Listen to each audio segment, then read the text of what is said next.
ఏదైతే పలాస ప్రభుత్వ హాస్పిటల్లో నారా లోకేష్ అదేవిధంగా హోమ్ మినిస్టర్ అంత వీళ్ళందరూ కూడా ప్రస్తుతానికి ఇక్కడ చేరుకున్న నేపథ్యంలో ఈ నియోజకవర్గానికి సంబంధించినటువంటి ఎమ్మెల్యే గౌతు శిరీష కూడా ఉన్నారు. అయితే ఇన్సిడెంట్ జరిగిన వెంటనే ఆమె తెలుసుకొని ఘటనా స్థలానికి కూడా వెళ్లి పరిశీలించడం జరిగింది. స్వయంగా కన్నీళ్లు కూడా పెట్టుకున్నారు. అయితే ఈ నేపథ్యంలో ప్రస్తుతం హోమ్ మినిస్టర్ వాళ్ళు రావడంతో ఆవిడ కూడా ఇక్కడికే చేరుకున్నారు. ఒకసారి గౌతు శిరీష మాటలు కూడా విందాం. అసలు ఏం జరిగింది, ఆమె నియోజకవర్గంలో ఇంత ఫేమస్ టెంపుల్ ఉన్నప్పుడు ఎందుకని ముందస్తు చర్యలను తీసుకోలేదు? ఇది ప్రస్తుతానికి ఒక ప్రైవేట్ సంబంధించినటువంటి టెంపుల్ అయినప్పటికీ కూడా ఫేమస్ టెంపుల్ కాబట్టి ఎందుకని వాళ్ళు ముందస్తు చర్యల్లో భాగంగా దాని మీద కేర్ తీసుకోలేదు ఇవన్నీ కూడా ఒకసారి ఆమె మాటల్లో అడిగి తెలుసుకుందాం.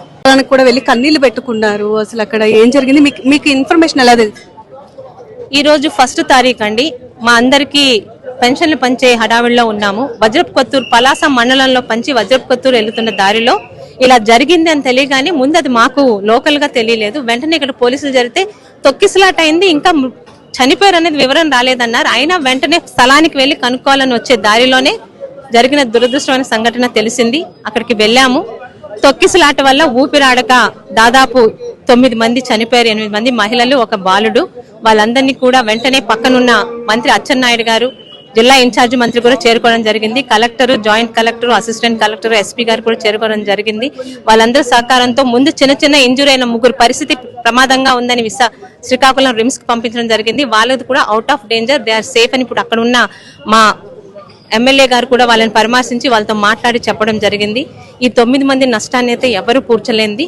ఇలాంటి సంఘటనలు ఈవెన్ ప్రైవేట్ ఆలయాల్లో కూడా జరగకుండా చూసుకోవడానికి ఈ రోజు నుంచి కూటమి ప్రభుత్వం చర్యలు తీసుకుంటున్నారు. చూసుకోవచ్చు, ఏదైతే ఇన్సిడెంట్ కి సంబంధించి ఆమె స్పాట్ కూడా వెళ్ళామని చెప్తున్నారో, అయితే ఫంక్షన్స్ పంచేటటువంటి హడావిడిలో ఉన్నప్పుడు పోలీసులు ఇచ్చినటువంటి ఇన్ఫర్మేషన్ ప్రకారం హుటాహుటిన అక్కడి నుంచి ఏదైతే టెంపుల్ ఉందో టెంపుల్ కి వెళ్ళామని చెప్తున్నారు. అయితే టెంపుల్ కి వెళ్ళిన తర్వాత కూడా అక్కడ చూసేసరికి దాదాపు 9 మంది స్పాట్ లోనే చనిపోయారని చెప్తున్నారు. అయితే వాళ్ళు 9 మంది కుటుంబాలకు సంబంధించినటువంటి నష్టాన్ని ఎవరు పూడ్చలేరు, కానీ ఎవరైతే ఇంజురీస్ ఉన్నారో వాళ్ళందరినీ హుటాహుటిన శ్రీకాకుళం జిల్లాలో ఉండేటటువంటి మెయిన్ హాస్పిటల్ కి పంపించామని చెప్తున్నారు మెరుగైన వైద్యం కోసం. ఇక ఎవరైతే చిన్న గాయాలతో ఉన్నారో వాళ్ళందరినీ కూడా ఇక్కడ పలాసలో ఉండేటటువంటి హాస్పిటల్కి అయితే తరలించడం జరిగింది. అయితే ఏదేమైనా సరే మనం చూసుకున్నట్లయితే కూటమి ప్రభుత్వం ఇప్పటికే ఒక హాఫ్ అన్ అవర్ లో నారా లోకేష్ కూడా ఇక్కడికి చేరుకోవడం జరుగుతుంది. అదేవిధంగా కూటమి ప్రభుత్వం తరపు నుంచి కూడా ఇన్సిడెంట్ మీద ఏం చేయాలనుకుంటున్నారు అనేటువంటి ఒక స్పష్టత ఇవ్వడం అయితే జరుగుతుంది. అయితే ఇక నుంచి ఇలాంటి ఇన్సిడెంట్స్ రిపీట్ అవ్వకుండా మనం చూస్తే ఇది ఒక ప్రైవేట్ ట్రస్టీ అని చెప్పుకోవచ్చు. ఎండోమెంట్ డిపార్ట్మెంట్ ఆధ్వర్యంలో కూడా లేదు కాబట్టి